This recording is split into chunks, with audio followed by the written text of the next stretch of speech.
Hi guys, Harry here from the Art Gear Guide. Thanks very much for joining me today.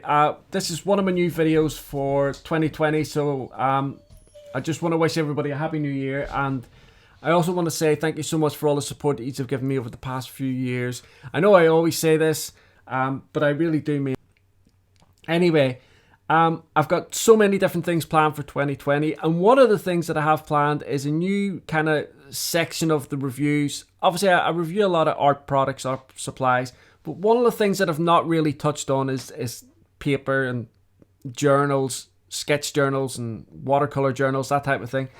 And it's quite an important part of the art that we all do and love, especially color pencil artists and watercolor artists. So I thought that I would start a section up where I will be reviewing journals, sketch journals, watercolor journals, those types of things leading into the new year. And the first one that I want to do is this one here it's a new paper from Clairefontaine. Now, they reached out to Anne Kohlberg of Colour Magazine and asked Anne about reviewing the paper, that type of thing. So Anne contacted me, and I think the paper came direct from Clairefontaine. Now, Clairefontaine, a lot of people, when you hear that name, I'm sure you think of Pastel. It's one of the most popular surfaces out there for pastel artists. But this isn't pastel paper. As you can see here on the cover of the paper here, this is it's called Paint On Multi Techniques. So it's kind of like a mixed media paper. I will have all the specifications of the paper, the prices, and the different sizes like A4, A5 type of thing that is available over on the Art Gear Guide on the written review. So if you want to go across and see all the details on the actual paper, you're more than welcome to do so. I'll have a link for that down below. But on this video, I just really want to show you how well the paper holds up to various mediums. Now, as you can see here on the front, it has a range of different mediums that they say you can use. And if you go onto their website as well, where this pad is, it tells you again the different list of mediums that they suggest that you can use on this. So today I'm going to do some testing on the paper. I've got alcohol markers, ink, color pencil, I've got Prismacolor and Faber-Castell, so like kind of if you want to say oil or wax. Some watercolor pencils, watercolors, pastel block, pastel pencils, charcoal, graphite, and lots of different things and tests that we're going to do on this paper. So hopefully it'll be worth it for you. But I was actually really blown away by how good this paper was. I've used mixed media paper in the past, and it's always kind of like falling short here and there. This paper, and the only thing that I was sad about with this paper was that I only had an A5 size. I would love to have got the A4 size, but obviously it's something I'm going to get myself, an A4 size or an A3 size. If you have a look at the bind here, it's kind of like a glue gum. So the paper itself lifts out, comes out quite easily. The pad itself folds flat. So if you're working on a table and you want to work on a like landscape, it'll do that. But ultimately, the paper that you're using comes out really easily. So I've got 3 sheets of it here for the various different tests that I'm going to do. The texture of the paper is smooth. It's really nice and smooth. Although you can see that there is tooth on this paper. You can see there it's quite thick.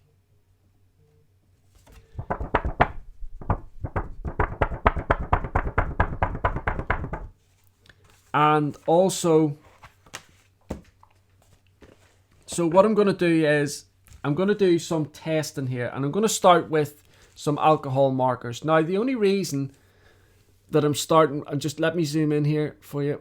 The only reason that I'm starting with the Copics is because of the number system. So I'm going to do a little bit of blending. You can see there the number system, R39, R37, R35, so dark to light. I have obviously used alcohol markers on this paper in previously, The only thing that I found about it is the paper is really quite absorbent. It does have a smooth surface. You can blend, but you've got to be quite quick about it, otherwise you'll get like marks in between each blend. But that's only because of how absorbent the paper is. Obviously, if you use proper marker paper, not Bristol Smooth or anything like that, but actually proper marker paper that has a film along the top of it which allows alcohol markers to be blended and mixed in together. That film gives you time. That's why it's on the paper. So anyway, let's get on with it. So because there is a time element, I'll take my caps off here. So R39 and R37 are the ones that I need to set aside there. Okay, so I've got R39, but you can see there that there's no bleeding or feathering or anything like that. It lays down really quite nice.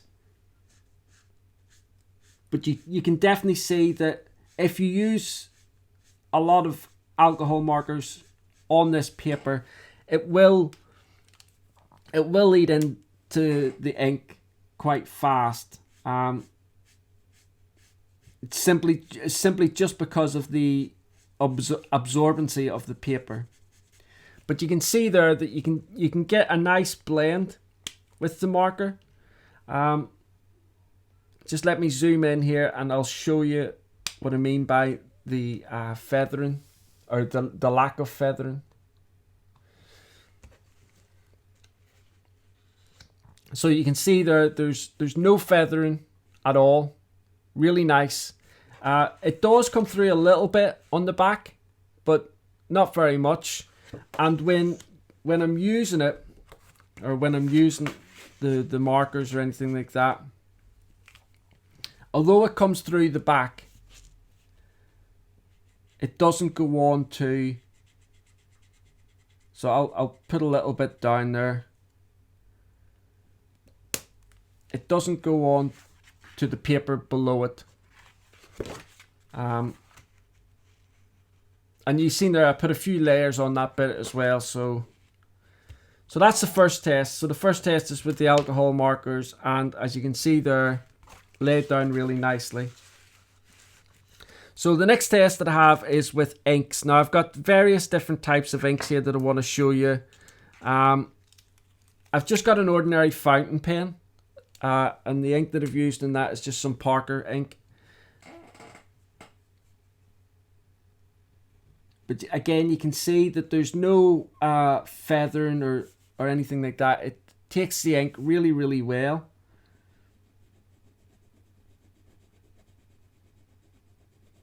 Again, because of the absorbency of the paper,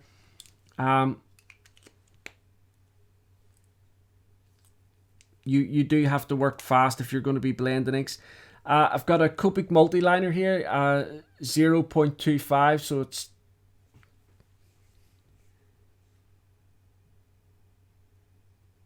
I'm just doing thin lines here and a little bit of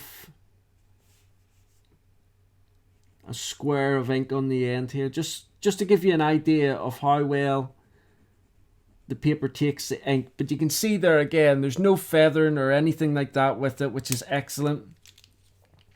The other pen that I have here is a Copic Brush Pen. Again, a nice thin line and a nice thick line, and you can see there no feathering. Little bit of feathering there on the brush as I pushed down on it, but that's kind of to be expected.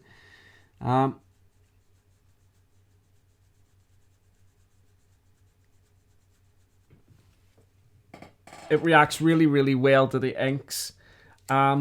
And I also have a Pigma brush pen here as well, just to show you that as also. I know they're pretty similar, but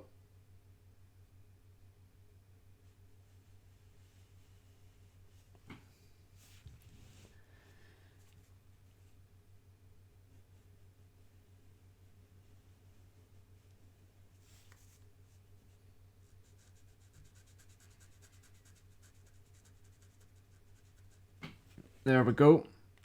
One of the things I want to show you as well is if you're doing a piece and you're using alcohol markers, you'll want to know how the alcohol marker works over like a fine liner. There's a little bit of smudge there, but nothing too bad. I'll try it again. Only this time I'll let it dry for a second.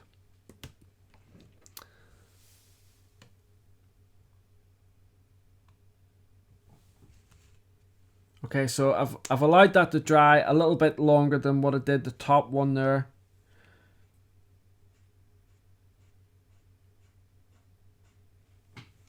You can see it's smudged a little bit on the edges there where I stopped with the fine liner. But all in all, really good reaction with the fine liners. So the next test that I'm going to do is some pastel. So just let me move it up here a little bit. So I've got a Unison pastel block, and I'm just going to show you it dry, or kind of like, you know, without rubbing it in or anything like that. And then I'm going to do another bit of it down here and rub it in with a paper stump.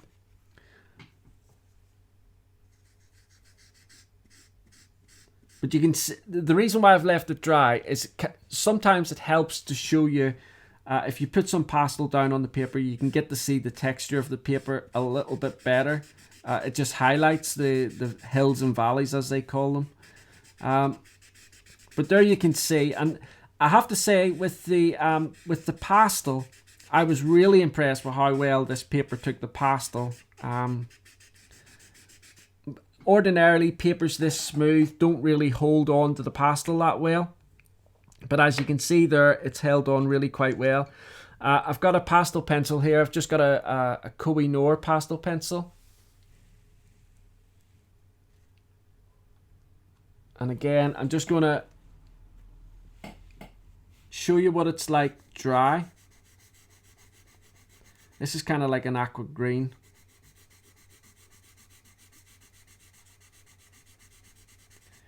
And then I'll add another bit here, and then I'll smudge that out as well, just to show you what it looks like as it's on the paper.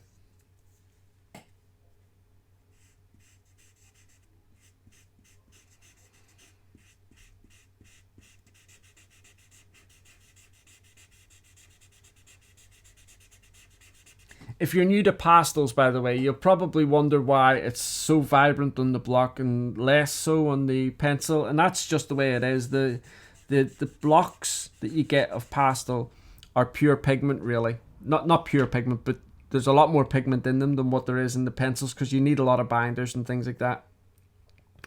The next test that I'm going to do is pencil. So I have Prismacolor here, and I'm just going to do a little bit of layering. I'll do it as fast as I can, and we'll see how well the paper takes the layers.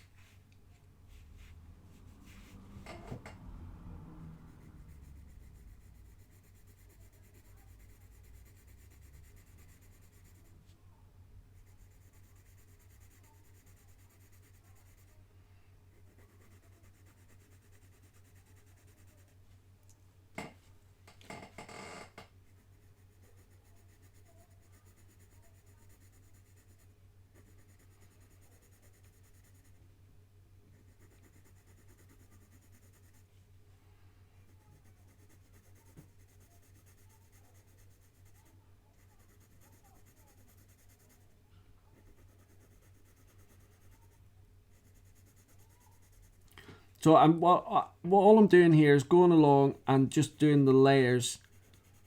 So I'm lightly layering. So that's 1 layer, 2 layers, 3 layers, 4 layers. This will be 5. 2, 3, 4, 5, and you can see there's still plenty of tooth. I'll zoom in a second, but there's plenty of tooth there to be getting more layers. I'm just going to go up to layer 6. 1, 2, 3, 4, 5,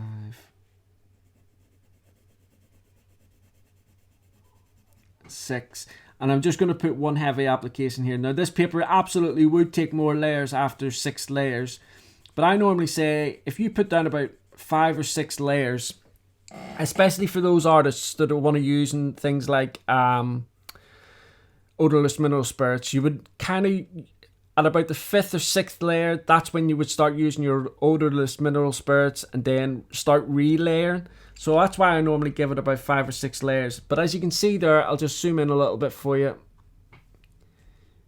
You can see there, you can see the texture of the paper underneath, and how well it is layered. And you can see here by the 6th layer, there's still texture of that paper showing through. So that means that it's still going to take more pencil, more pigment as it goes on. Next I have some Faber-Castell Polychromos, and again I'm just going to do the same type of thing. So that's 1 layer,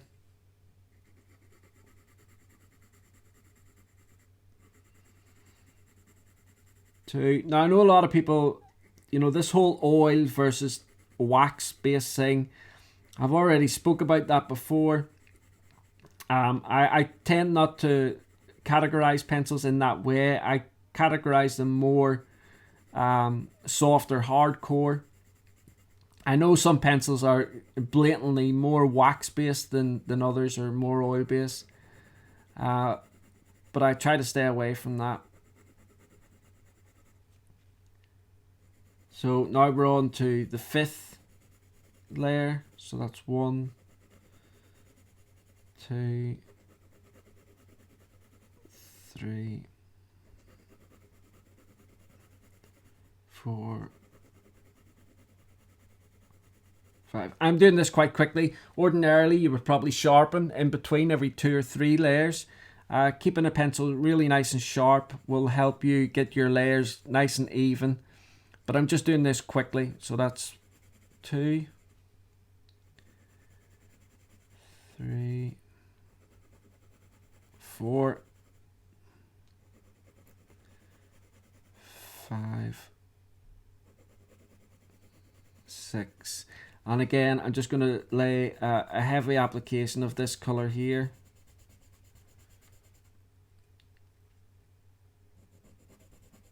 Whenever if you're a color pencil artist, it's really quite important that you maintain a sharp point whenever you're layering and stuff like that, just to give you that even ability. Okay, so on this piece of paper here, I have some alcohol marker, some Copic marker at the top there, a little bit of blending. You can see the blending is seamless. Various different inks from different pens, fountain pen, Copic Multiliner, Copic Brush Pen, Pigment Pen, some Unison Pastel block, some Kohinoor Pastel Pencil, some Prismacolor, and some Faber-Castell Polychromos. Now I've got another piece of paper here. I just wanted to keep these separate. I have a Derwent graphite pencil, just a 2B here. So I'm just going to lay down a little bit of graphite on this pad. And again, I'm just going to do the layers as well. 1,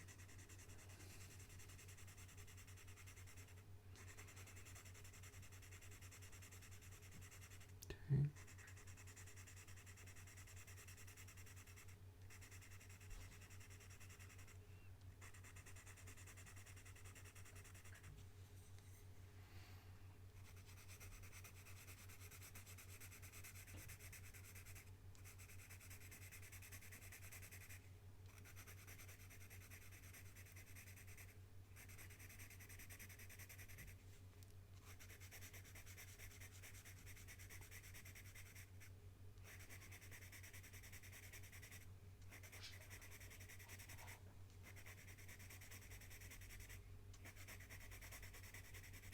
So that's the 5th layer there, and we'll do the 6th one here as well.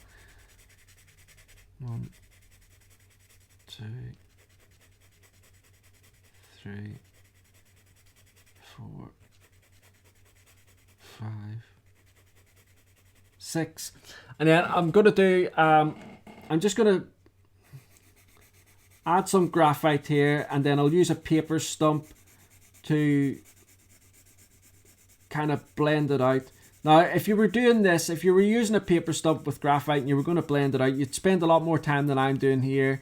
I'm probably pressing a little bit too hard. And this is only a 2B pencil. You'd obviously want to maybe do it a little bit darker. Use a darker pencil.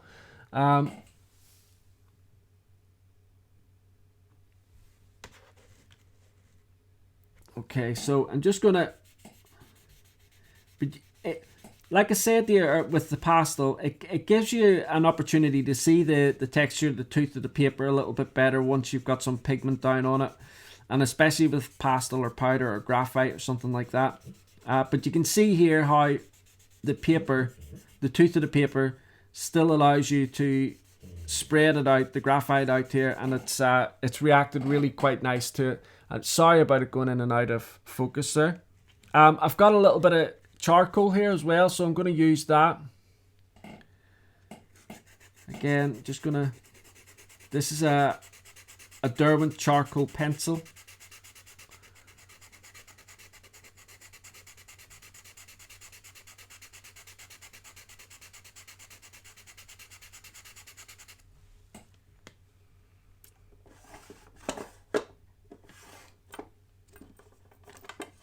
I'm just going to use a different blending stump. My last one there was dying a little bit frayed. So this one here is charcoal. But again, you can see, I mean, like I say, when I started testing and demonstrating with the pastel, I was really surprised at how well this paper took the pastel. And then next what I'm going to do is I've got a Derwent Inktense pencil, so I'm just going to lay a bit of that down.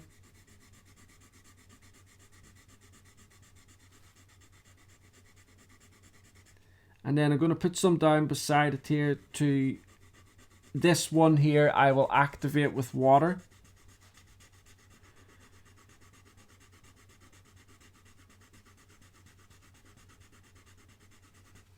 And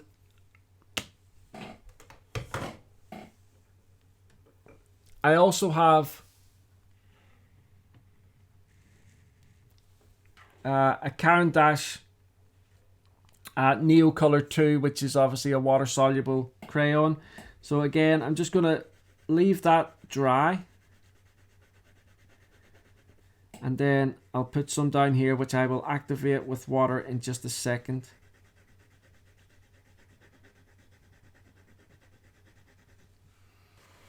Okay, so the bottom one, I'm going to activate the bottom one with some water. And as you can remember, this is the Derwent Inktense pencil.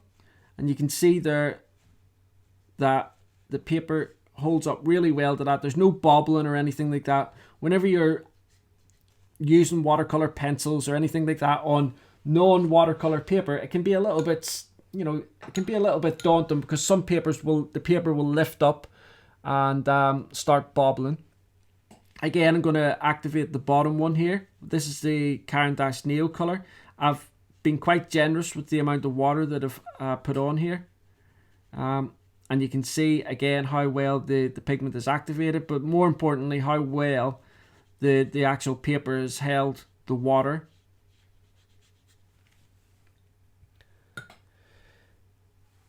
And with the third piece of paper, the test that I'm going to do there is I'm going to I've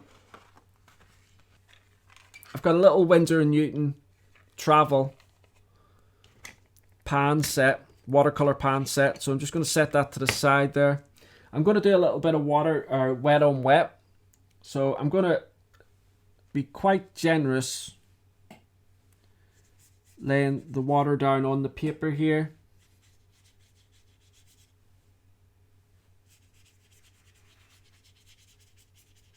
And then I'm just going to lift some pigment off here and do a little bit of wet on wet.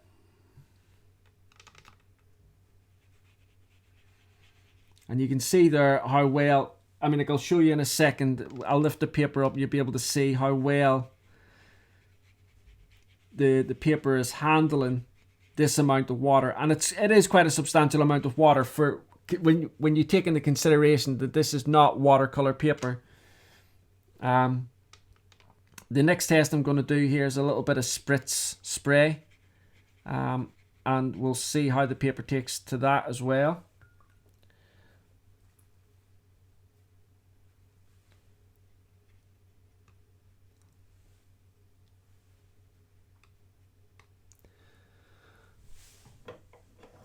So I have a little spray thing.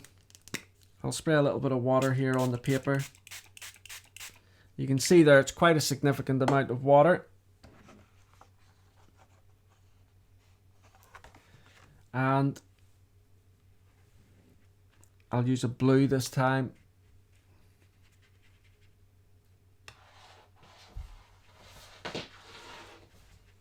I know I've used a little bit more water than what perhaps you would ordinarily do, and certainly perhaps more than any mixed media paper would advise you to use. But I just wanted to kind of like go to the extreme, because I knew after doing my own test before this video how this paper was going to kind of react with this. Again, I can't tell you how surprised I was. I mean, like, I've used some watercolor papers and they buckle like crazy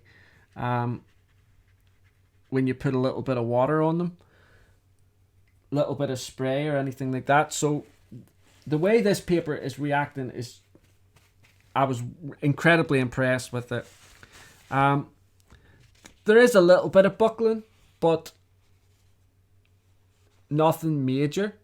You can see the paper there, and you can see the amount of water that there is because it's running all over the paper. But